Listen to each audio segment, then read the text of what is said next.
Cloud. And Alicia, you want to kick us off? I just need one moment to get the updated PowerPoint. But it's very good to see everyone today. And I think you all know this is our Ithaca Tompkins County RFP informational meeting. So we are going to, as Nora mentioned, it's going to be a lot of information. We hope that we are going to address all of your questions throughout the course of it, but please do not hesitate to put your hand up, share questions in the chat. When you have a question, feel free to let us know in whatever way works best for you. So I am going to.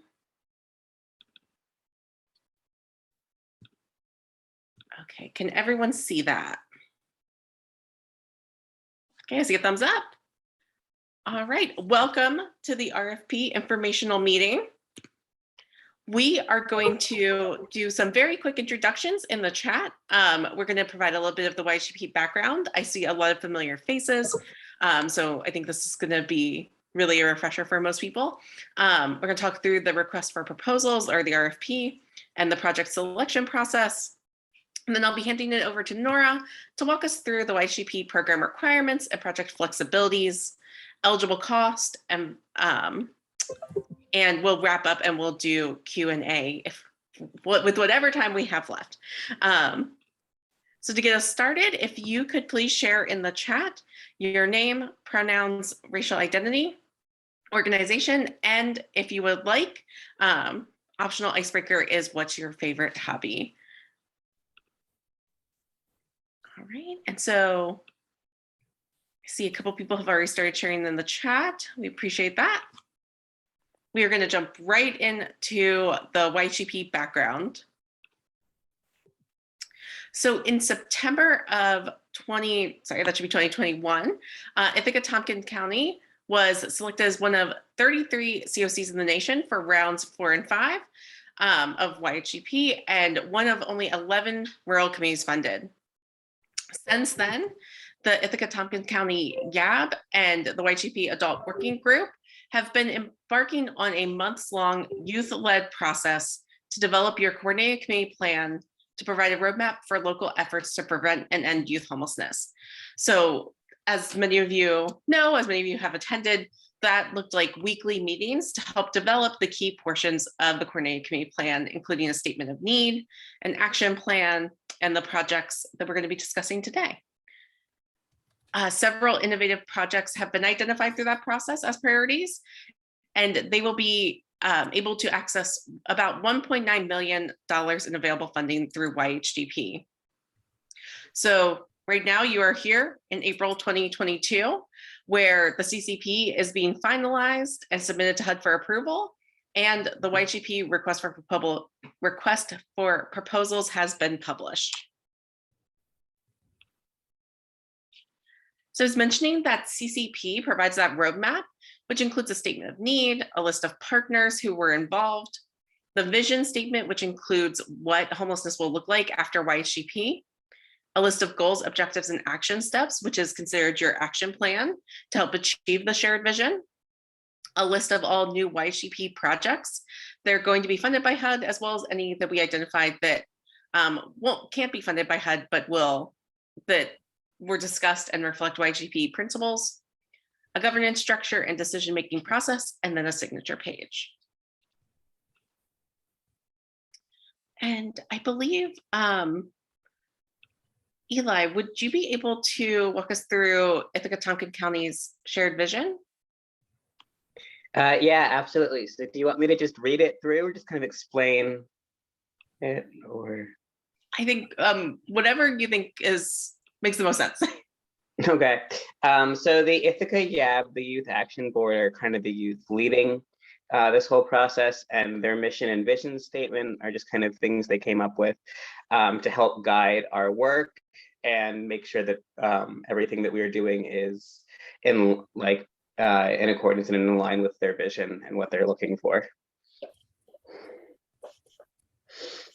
and I can read it. The Ithaca Youth Action Board envisions ending youth homelessness with an equitable youth-led canopy of mutual aid, a network of resources that share fundamental beliefs that everyone deserves housing, providing standards of safety that the current systems have failed to uphold, valuing homeless youth as people, and centering the housing first framework that is trauma-informed, anti-racist, and abolitionist.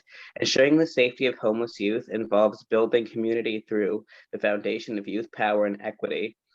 All youth not only having equitable access to resources, but an equitable share of their voice in the discussion. Thank you so much, Eli.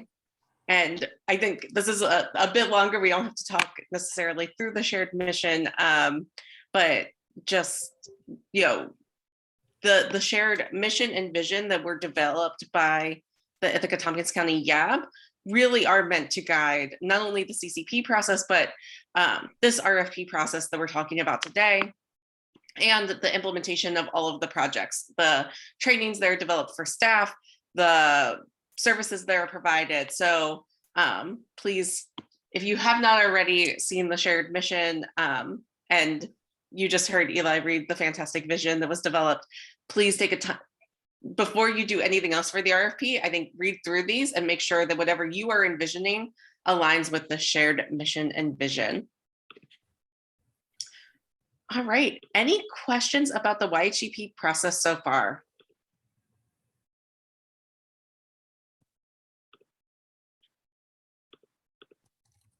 Okay, I'm going to keep us moving. As always, feel free to put any questions as they come up in the chat or to raise your hand.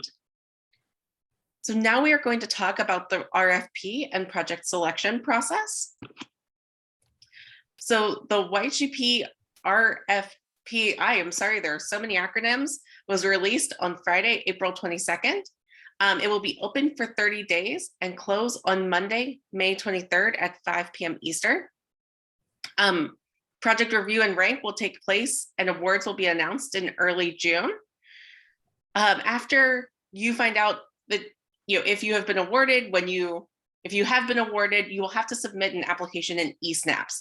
That will need to be submitted by June 30th, 2022. And we will be available, as will the YHDP lead, to help provide support and review for that submission. So eSnaps is a HUD requirement. It can be a little daunting if you haven't done it already, but we are going to provide, you'll have between 2 and 3 weeks to be able to make that submission, and it will be using a lot of the information that you provide during the RFP process. Contracts will be signed with HUD by September 30th, 2022, and they will begin operations in October or November 2022. Just wanted to check. But I see Nora answered the question about the age range considered for youth under 25, and it can be unaccompanied or pregnant and parenting youth. Requirements for project applicants. So in order to apply, you are going to submit your project proposal by email to the email address you see on the screen. For the local competition and for the review and rank process, once again, by May 23rd at 5 p.m. Eastern time.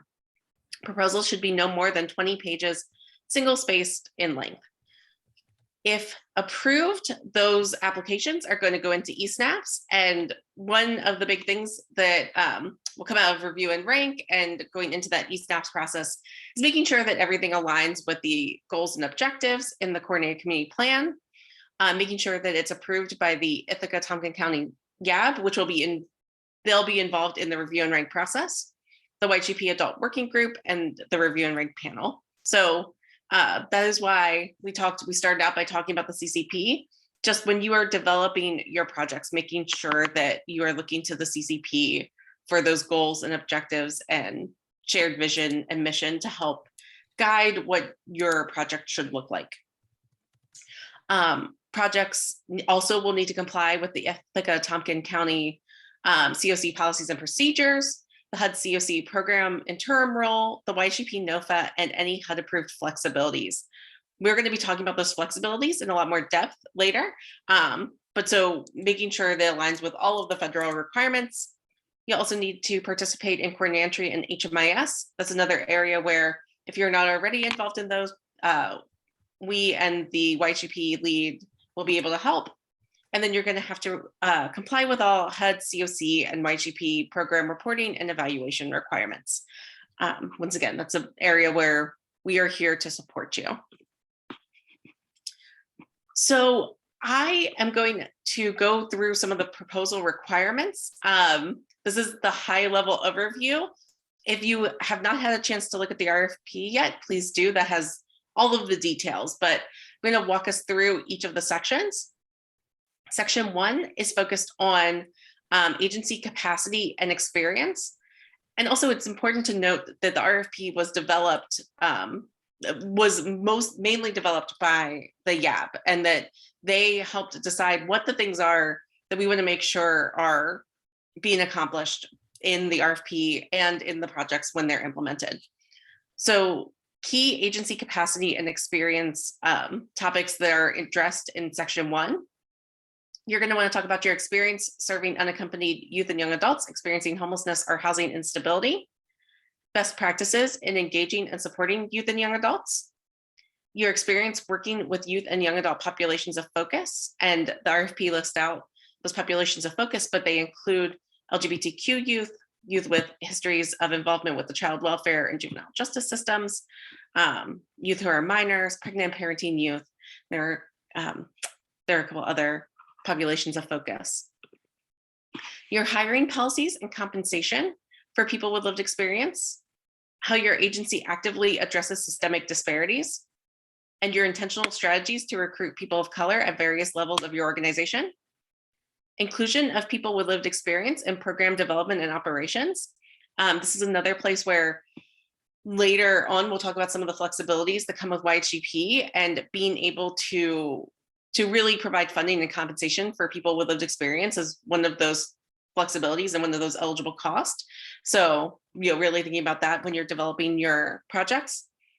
Definition of the terms diversity, equity, and inclusion. How you're going to incorporate trauma-informed care into service delivery and operations, and youth involvement and leadership.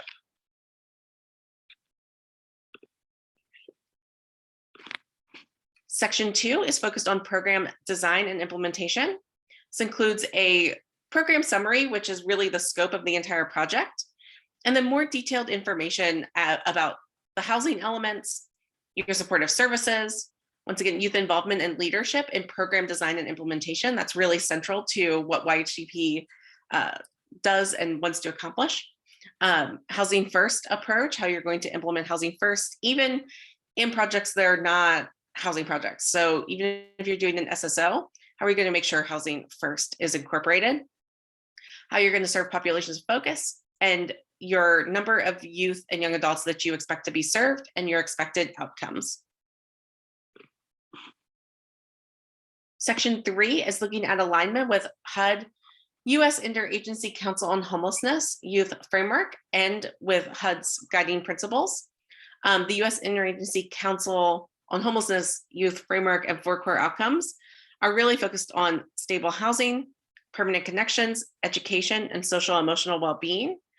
And then the key principles they're focused on during in this section are trauma-informed care and positive youth development. And then section 4 is an implementation plan, which includes timeline, staff timeline for your project to get up and running, staff training plans and expectations, match for your project, and we're going to discuss match in a little bit more detail later. And then budget. So there are some budget worksheets attached to the RFP. Going to use those budget worksheets to help develop a budget that kind of aligns with and reflects what HUD is going to want to see in the eSNAPS application. In terms of the project selection process, proposals will be evaluated by a review and rank committee, which includes members of the YAB. There's also going to be a YHDP project scoring tool that will help those review and rank members consistently and equitably score all of the projects.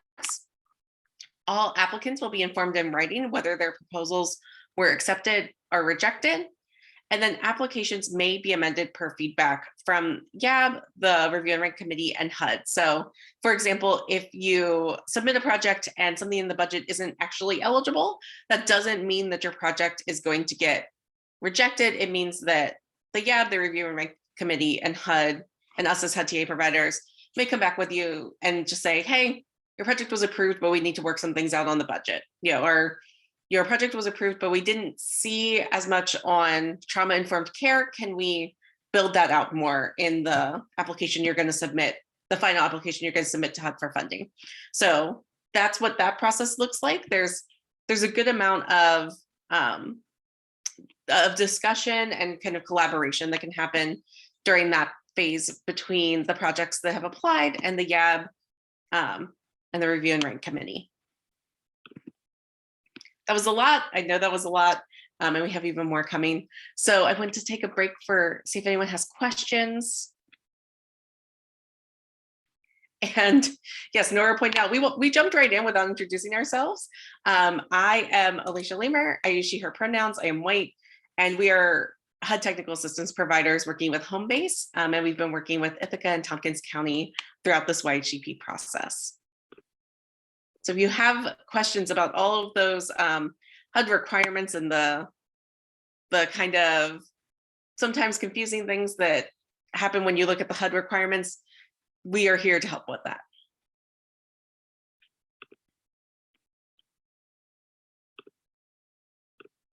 Okay. Oh, Linda, I see you have your hand raised. I do have a question about HUD. So once the local ranking committee reviews and accepts a proposal and you stick it into eSNAPs, is there a possibility that HUD could deny it and say, no, this project can't be funded with our Ithaca YHDP grant? So for those who don't know, Nora actually worked with HUD for 18 years. So I will give a first pass at this, and then I will hand it to Nora for any additional context. But based on what we're going to do in the local application, we're going to make sure that any projects that are submitted into eSNAPs are meeting eligible components and eligible costs at the high level. As long as you submit a complete eSNAPs application and your project type is eligible, then everything else can be, they'll be able to work with you if they have questions. They will kind of conditionally approve your application and then provide some, I think almost every project gets a couple things back that HUD wants to see like explained, or there's these little things that they'll want changed. But this is rounds 4 and 5 of YHDP, don't think they've ever actually like outright rejected a project that was submitted through eSNAPs. They are, since this is a demonstration program, they are really excited to work with programs and make sure that once they are approved by the local process, that they carry through and get funding. Nora, do you have any additional context? The only thing I would add would be the only way I can see HUD rejecting something through eSNAPs would be if somehow a project got through that wasn't aligned with what the community had said in their coordinated community plan that they wanted to fund. But in Ithaca's case, that wouldn't happen because of the plan is broad enough to include almost, I think, all of the things you could fund, and plus Alicia and I are going to be available and hands-on to help selected projects walk through the eSNAPs process. That was my follow-up question. My assumption was that initial plan that was funded has these pieces to it, right? So that we are supporting now what we said we wanted to do for the bigger plan or the bigger grant or whatever. Is that? Yeah, it's exactly it. Yeah, like YHDP is a little bit different than how HUD does other competitions in that there's an initial review of eligibility or like community selection, and then the community in a very youth-led way says this is what we need, which just wanted, I don't think there were some additional members of the YAB. Eli has been great support to the YAB. Other members wanted to join us today, but they really have been driving the process what we need, and this is the kinds of projects that work. So yeah, the RFP, everything layers up, to put it. So the RFP is a layer connected up to the goals and projects identified in that coordinated community plan that has really been youth-led and will continue to be youth-led throughout the implementation. Does that clarify? Great. There's also a question in the chat about citizenship requirements for projects. We can provide more resources on this, and also so know a few things, that this is the RFP stage. Then there's the application stage to HUD, which is through the system. We've been mentioning eSnaps, which will be available for selected projects to support. There also is a startup phase, which involves a lot of training, a lot of like, what can you do? How do you do this? What records do you need to keep? Like specific questions like this come up a lot that we're also here to support on. So I can say briefly that eligibility for YHDP projects is based on being an unaccompanied or pregnant parenting youth under the age of 25, meeting one of the homeless definitions that we'll talk about, and for certain programs having a disability. If you're a nonprofit organization, citizenship isn't a question you need to ask. So the eligibility really rests in the homeless status and the youth and young adults, and any other specific program requirements. So Natalia, okay, great. And with that, I think, hey, when we start off with the minutia of citizenship, it can only get a little bit easier. So we'll talk about the project requirements. A couple things to know: that the YHDP projects build off of HUD's Continuum of Care grant funding. This is a little bit of an offshoot of that funding. So I put a link in the chat to HUD's virtual binders. There's one on the Continuum of Care projects, and there's little binders about all the various requirements. So you can look in those for the Continuum of Care program, because a lot, if you're like a read ahead kind of person, you're like, I want to know what I'm going to have to do as I'm implementing this. If you want to go to that place next, you can start to look at those. But like I said, we will be available to support you to support selected projects through that implementation. So now I'm going to bring it. So we went like, we were high, then we were way down. Now we're going to go back up to general project requirements, which applications have to be nonprofits or governments, and partnership and collaboration is definitely encouraged. The initial grant term is 2 years of funding. After that, the projects will be renewed on an annual basis. So going forward, it's renewable for 1 year of funding. There is a match requirement, which means that HUD isn't supporting 100% of the project. There's a requirement that projects that are funded contribute either cash amounts or in-kind amounts, up to 25% of what you're awarded, except for leasing costs, which don't have a match requirement. So that's the idea, that HUD will cover almost all of the costs, but by the way the project is designed, wants to have projects to also have a contribution either through cash resources or services or other kinds of in-kind resources. And we'll cover that a little bit more later. Who can be served? It's youth and young adults, pregnant and parenting, under the age of 25, who meet one of HUD's homeless definition categories of homelessness. Next slide, please. And before I get into this, I do want to take a minute to remember something that I learned during working with Ithaca, and was appreciative of being reminded of that these are people and this isn't just process, so I just want to take a minute before we get into the category and this, to really draw to everyone's attention that we know that these are resources to serve youth and young adults who are homeless. How that gets categorized by HUD is a certain kind of just, I'm going to say like necessity based on program structure, but that's not to say that we feel like that's how people are represented or how projects get designed. So I just wanted to say that, and because it can get a little dehumanizing, I think, when we start to talk about categories and all of that kind of aspect. That's certainly not how the Ithaca Tompkins County process has been.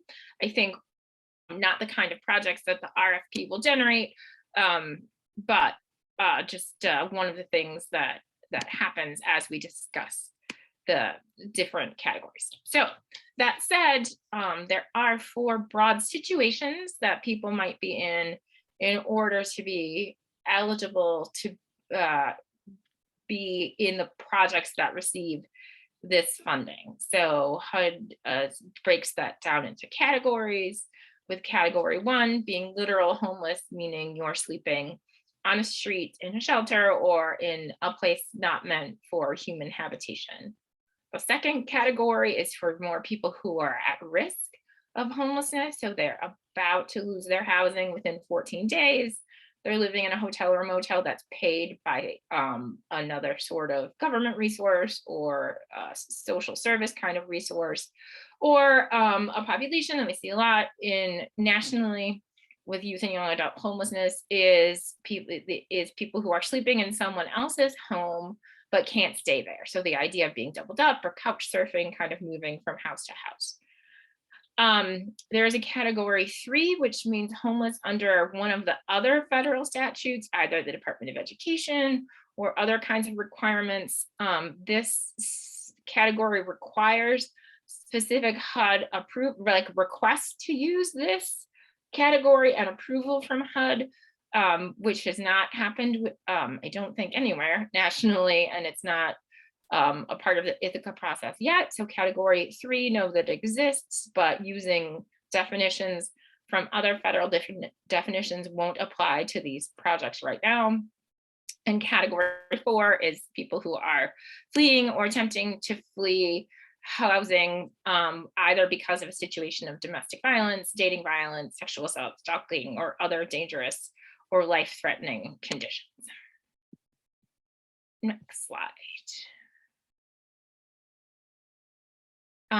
So those are the situations that people might be experiencing.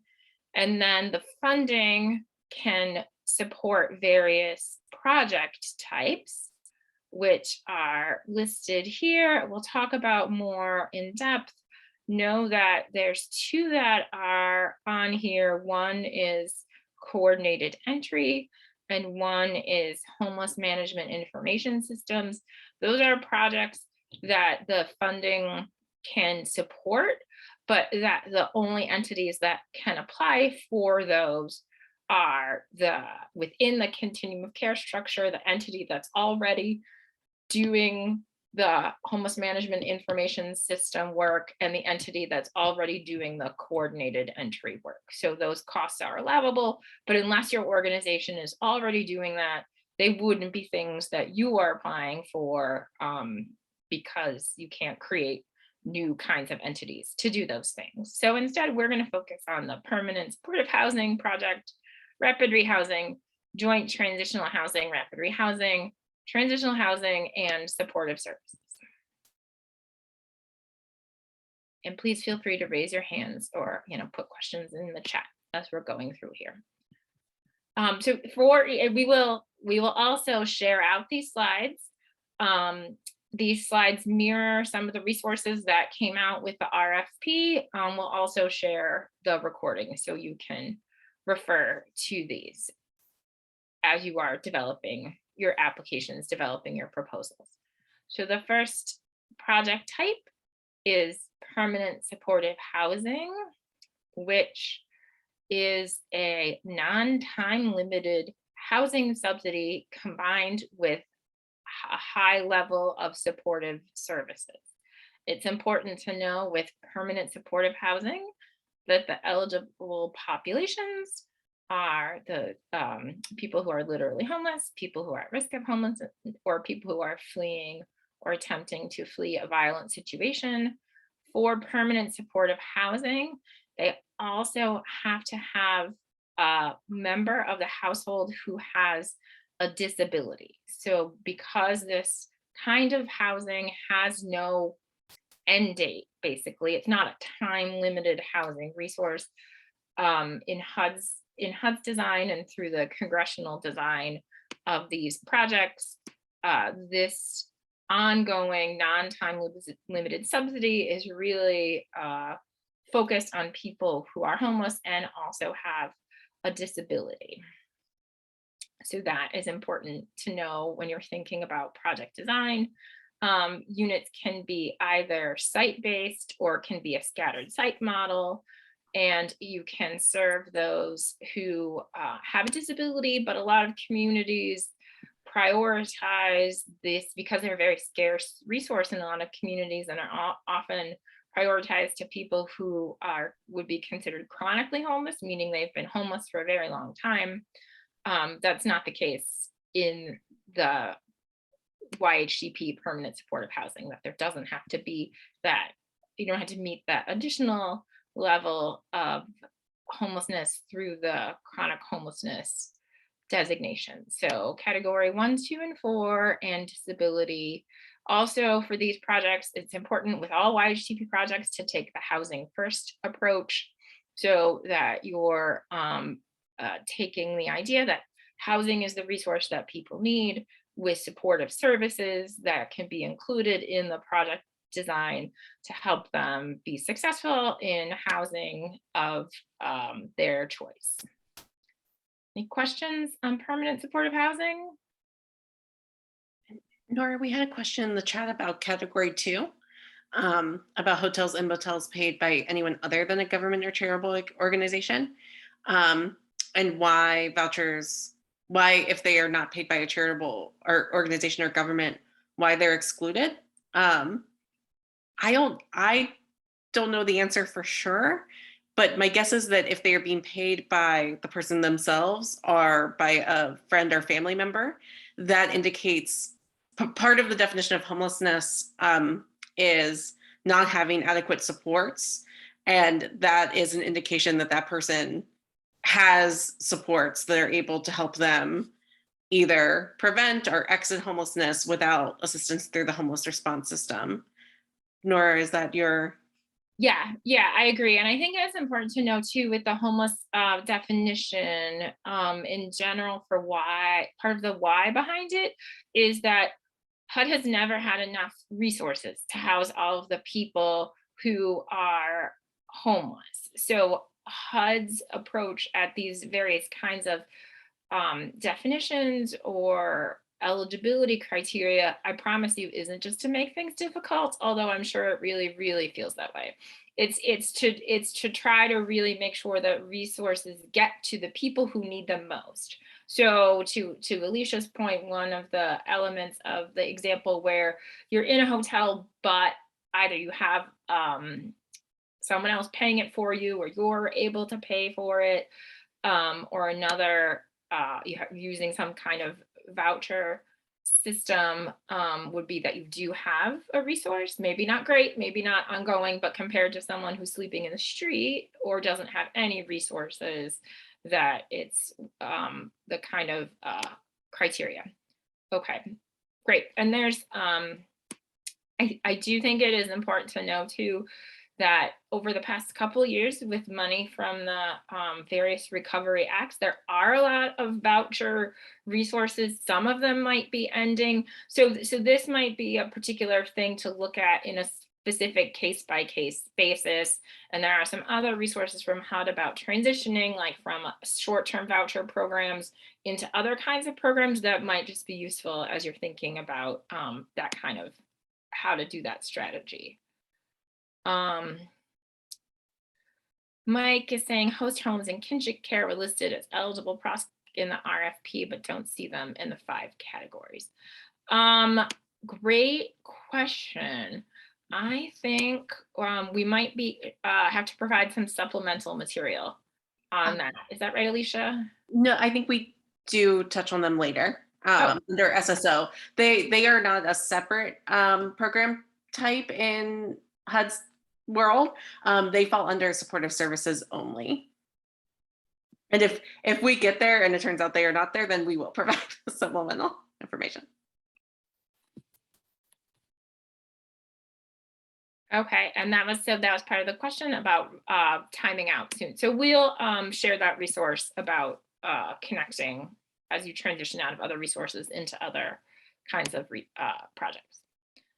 Okay, the next project type is rapid rehousing. This is a model that is designed to be a short-term housing resource, but a permanent housing situation, meaning that for the program participant, they're entering a lease, they're provided housing and supportive services to assist them in that leasing situation and help identifying the lease, and a lot of, it can be a very robust program design, but the rental subsidy, unlike permanent supportive housing where it's an ongoing rental subsidy, for rapid rehousing, the rental subsidy is time limited, up to 36 months of the rental assistance and the supportive services, with then a period of time after the rental subsidy ends where you can continue to provide aftercare services, wraparound kind of services to support as they transition to not having the housing subsidy paid for. So services focus on stability planning and income maximization, and the participant is entering into a program directly, entering into a lease with the landlord. So this involves youth choice also in units that are selected, and is eligible for people who are in the situations of literal homelessness, being at risk of homelessness, or fleeing or attempting to flee violent situations.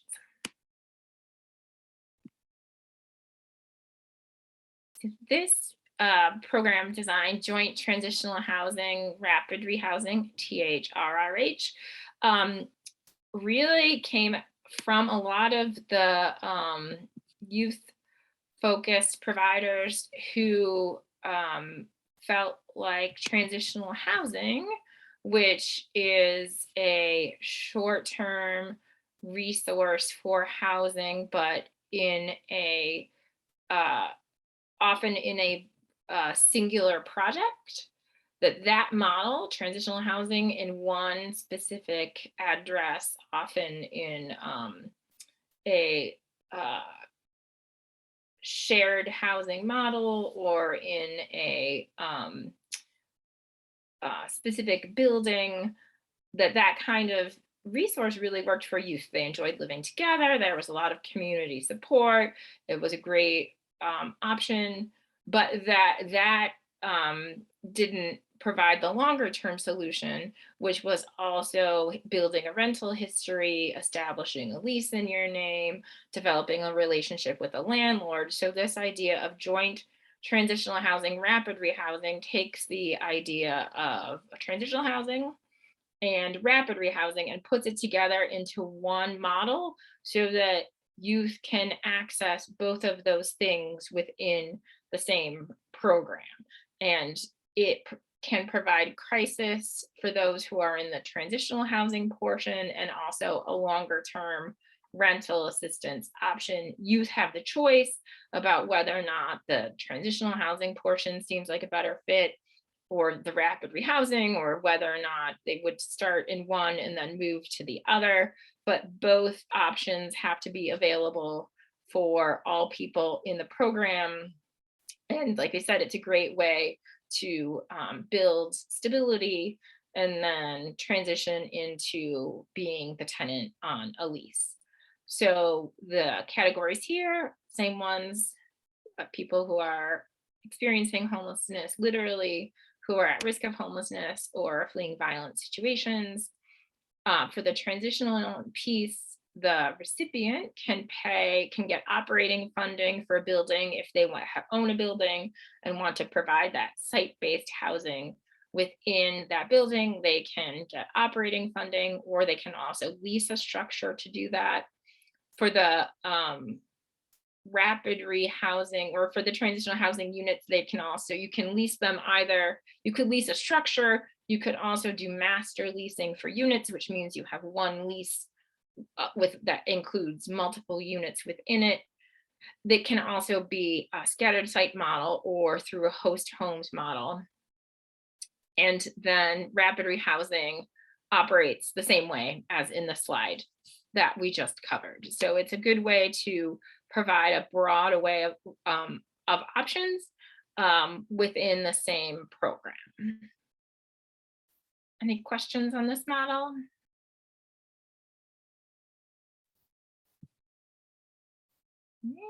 Next slide.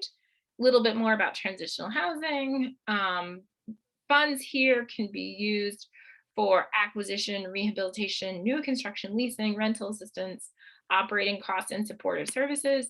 It's important to know that funding to build something or acquire, build, or rehab something, once that money for YHDP gets used for those costs, it doesn't get renewed. So that's important to know. You would need to have an ongoing way to subsidize a project that you were thinking about acquiring, rehabbing, or constructing. Plus, those projects tend to take a very, very long time. So important design things to think about there for transitional housing, categories 1, 2, or 4, and operations, master leasing. And it's a good alternative to shelter options and can be helpful for youth who have no rental history or criminal background or any other reasons why people wouldn't want to lease directly to them. Next slide. And supportive services only.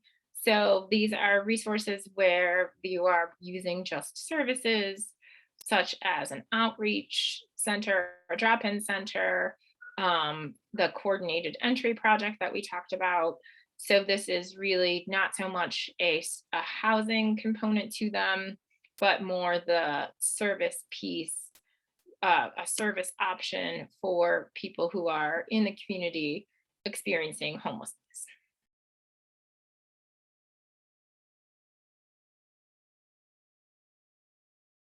I think we can go. We've only got about 15 minutes, so. Nora, I just wanted to quickly, because this is where host homes and kinship care would be. But I'm thinking back, and I don't know if Simone or Eli have any insights on this as well.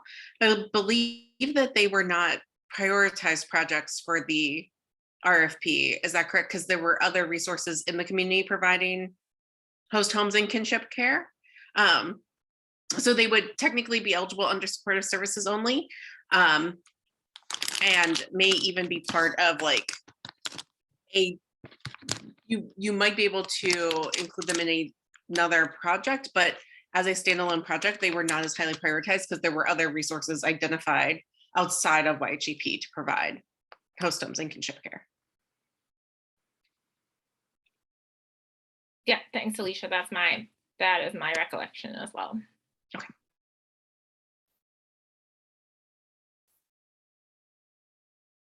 All right, there's Simone's green.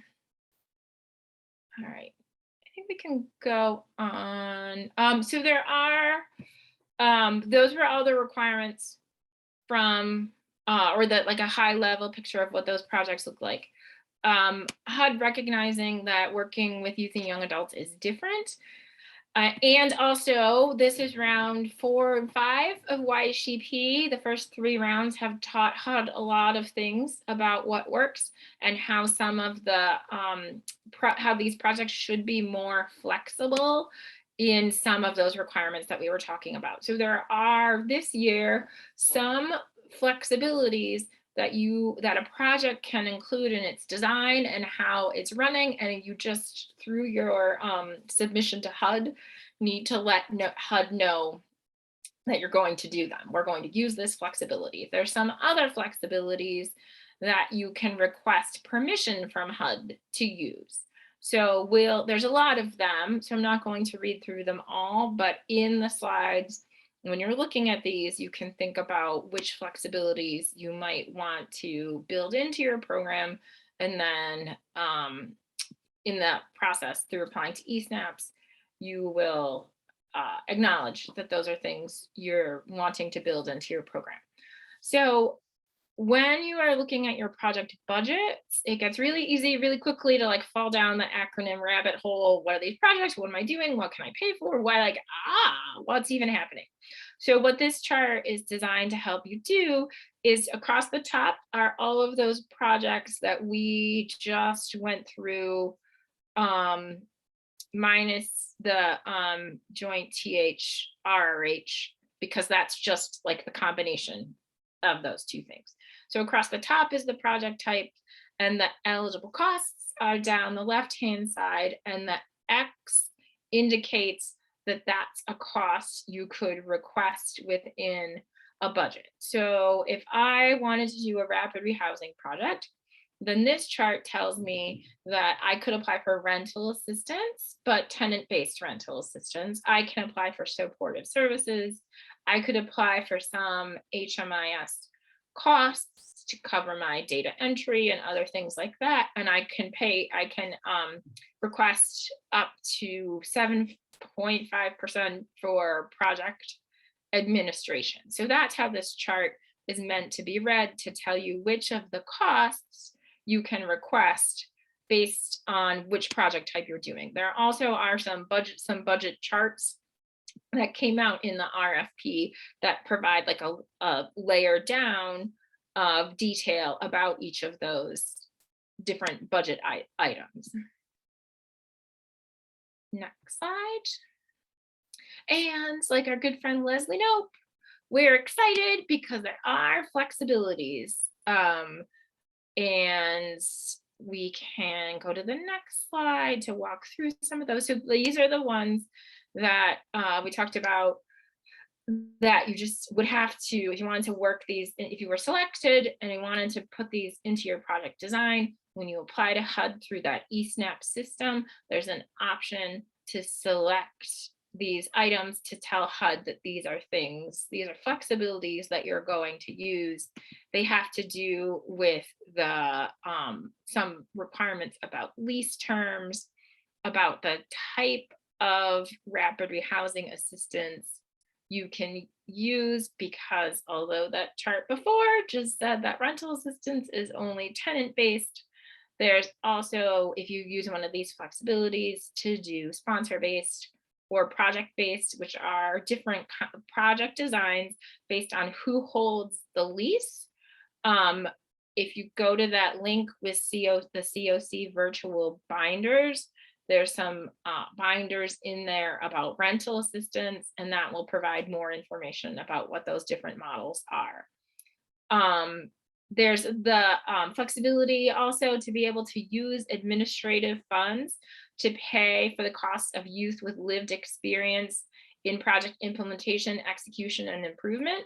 Typically, HUD administrative funds are really just the costs of administering the grant, like requesting money, reviewing vouchers, very grant specific things.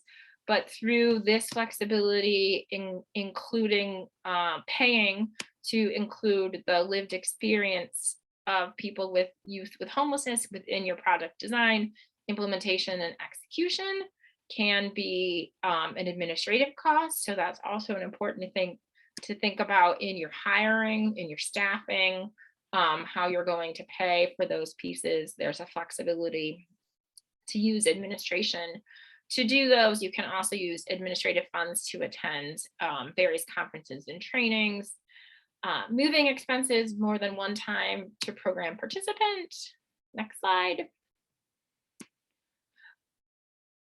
And employing youth, different standard for what the units have to meet as far as inspection before you house people in them, and amount of money with kinship care, which isn't a model here. A lot of, I'm sure this is at the point of maybe you're feeling a little glazed over and a little bit like, how would I even know if I needed this? For selected projects, we will have specific conversations about your program design and help you identify which of the flexibilities would make sense within your project and which ones you would want to notify HUD that you are considering using. So don't feel this is at this point in this conversation something to reference, and if you know there's something that you would want to take advantage of if you were selected, you can make a note to that to yourself within your project design notes, but we will be with you to think about which of these you should specifically notify HUD you wanted to use. Next slide. And there's still more that have to do with length of security deposits and startup costs and a lot of like very specific project costs that the big picture continuum care program hasn't always allowed, but that can be used within the program. Next slide is one. Oh, still more. These are all, so lots of things, lots of flexibilities that really you just need to tell HUD we would like to take advantage of these.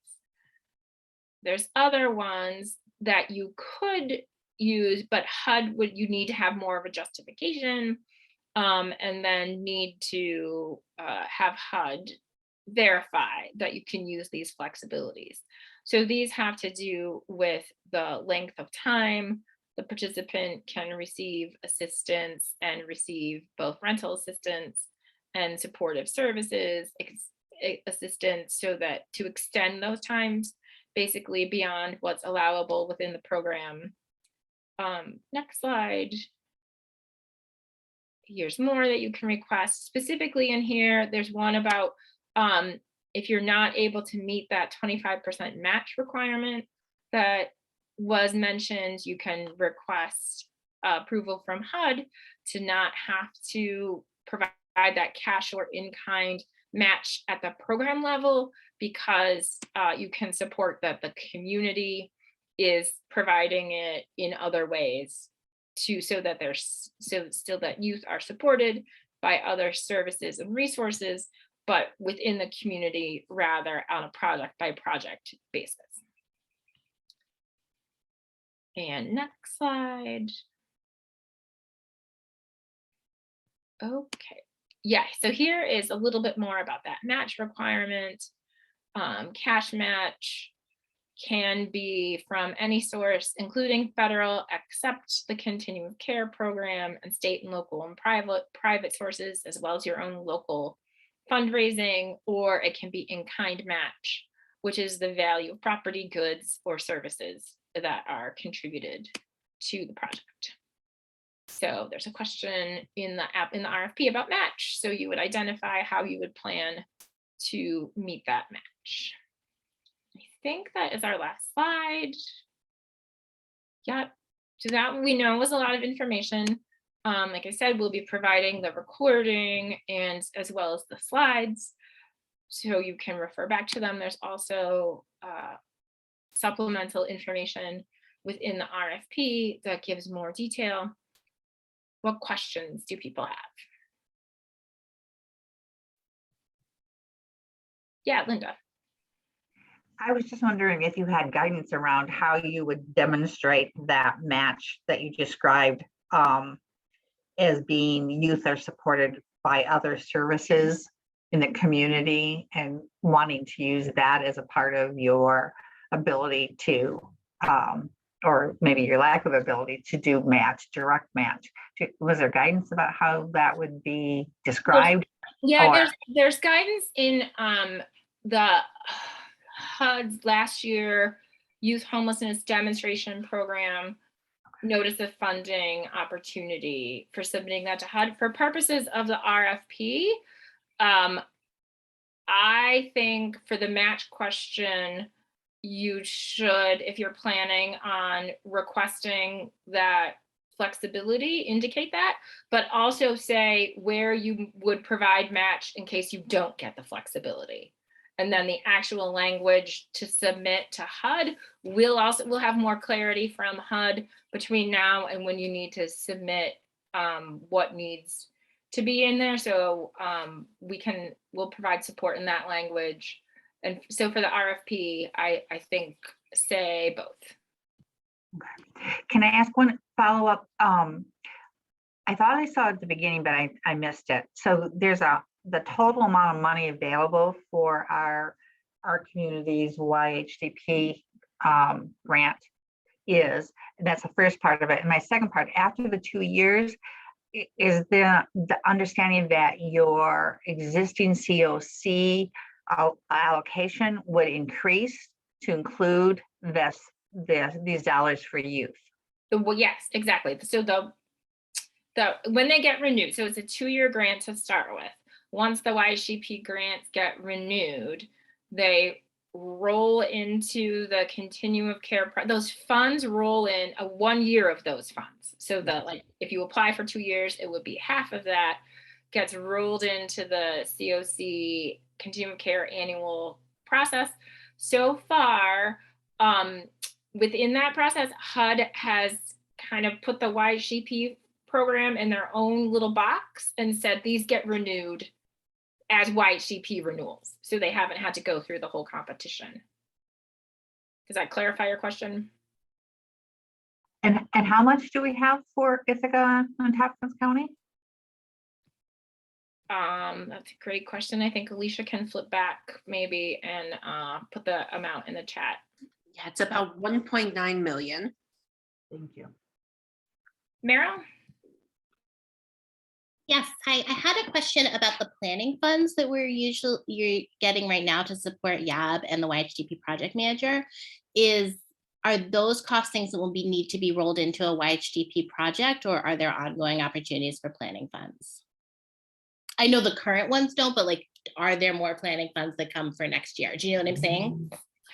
Yeah, so there for all the YHDP grants, there is 10% can be used for planning. Ithaca isn't at its 10% amount, so there's still funding that could be used to support another year within the YHDP cycle of planning, of those planning resources, and then maybe actually connect with Liddy, because we actually talked about this Monday in our check-in meeting, what would happen with those funds in the short term.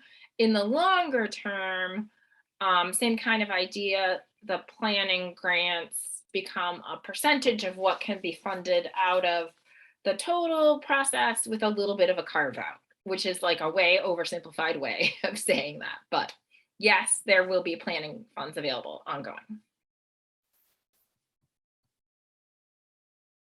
And yeah, the 1.9 is for the 2-year period. That's correct. So on an annual renewal basis, it'll be half of that, since there will be a 1-year basis going forward.